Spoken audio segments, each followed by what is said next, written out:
দেশের জনগণ যখন অবরুদ্ধ, অর্থনীতি বিপর্যস্ত, তখনও আড়াল থেকে মানুষের পাশে থেকেছেন তারেক রহমান। প্রচার কিংবা প্রশংসা পেতে নয়, একজন মানুষ হিসেবে অসহায়দের পাঠিয়েছেন সাহায্য, পাশে দাঁড়িয়েছেন হতভাগা মানুষের। হাজার মাইল দূরে থেকেও বহু পরিবারের মুখে ফুটিয়েছেন হাসি। মানবতার ফেরিওয়ালা হয়ে পূরণ করেছেন অনেকের স্বপ্ন। তারেক রহমানের মানবিক কাজ নিয়ে নির্মিত তথ্যচিত্রের প্রদর্শনী আর অতিথিদের বক্তব্যে উঠে এলো দীর্ঘ 17 বছর নির্বাসনে থাকাকালে তার অজানা সব কাজের গল্প। বিস্তারিত জানাচ্ছেন মাইনুল মারুফ। যখন সেই প্রশান্তির হাসি দেয়, ওটাই আমাদের কাছে সবচেয়ে বড় পাওয়া। দেশ ছাড়তে হয়েছিল, কিন্তু হৃদয় ছাড়েননি। বিভিন্ন সময়ে দেশের মানুষের অসহায়ত্বের খবর পেয়ে তিনি পাঠিয়েছেন সাহায্য, দাঁড়িয়েছেন পাশে, নীরবে নিঃশব্দে, কোনো প্রচার ছাড়াই। আর সেই সহায়তাই আজ হয়ে উঠেছে হাজারো পরিবারের হাসির কারণ।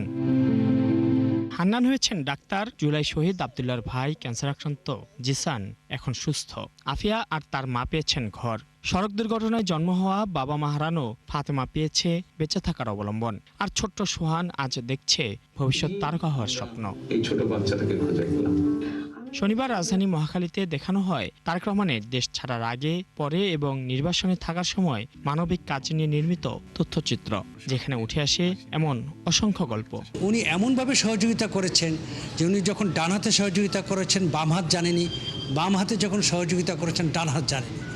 তো এই জায়গাটা আমার জন্য অনেক চ্যালেঞ্জিং ছিল যে এই বিষয়টা তুলে আনা। প্রদর্শনী শেষে বিএনপির স্থায়ী কমিটির সদস্য নজরুল ইসলাম খান বলেন, দেশের সংকটময় সময়েও দূরে থেকেও নীরবে মানুষের পাশে ছিলেন তারেক রহমান। তিনি তার জীবনের দারুণ দুঃসময়েও দেশে যখন তার সাথীরা খুন গুণের শিকার হচ্ছে, মিথ্যা মামলায় হয়রানি হচ্ছে, দেশের গণতন্ত্র যখন অবরুদ্ধ, অর্থনীতি বিপর্যস্ত, তার দেশেরই দুঃখী মানুষের কথা ভুলে যান নাই।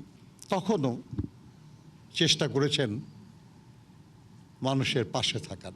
কেবল রাজনীতিবিদ হিসেবে নয়, বরং সচেতন ও দায়িত্ববান নাগরিক হিসেবেও দেশ এবং মানুষের জন্য কাজ করে গেছেন মানবতার এই ফেরিওয়ালা। ওটাই আমাদের কাছে সবচেয়ে বড়। মাইনুল মারুফ, ৭১, ঢাকা।